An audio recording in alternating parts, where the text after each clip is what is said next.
જય હિન્દ ખેડૂત મિત્રો, વિડીયોમાં તમે સોનાલિકા 746 ટ્રેક્ટર જોઈ રહ્યા છો. તે સુરેશભાઈને વેચવાનું છે. વિડીયોમાં તમે ટ્રેક્ટરની કન્ડિશન જોઈ શકો છો. Engine company fitting, gear hydraulic complete, tyre સારા. વિડીયોમાં તમે ટાયરની કન્ડિશન જોઈ શકો છો.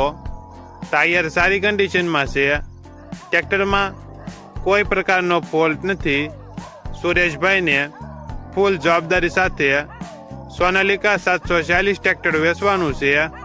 મોડલ 2008, વન ઓનર, કિંમત 2 લાખ. કિંમતમાં ફેરફાર કરી આપશે. આ ટ્રેક્ટર તમને ક્યાં જોવા મળશે તેની વાત કરવામાં આવે તો જિલ્લો અમરેલી, તાલુકો ધારી અને કમી ગામે જોવા મળશે. ટ્રેક્ટરના માલિકનો નંબર નીચે આપેલો છે. ત્યાંથી તમે વધુ માહિતી માટે માલિકનો કોન્ટેક્ટ કરી શકો છો.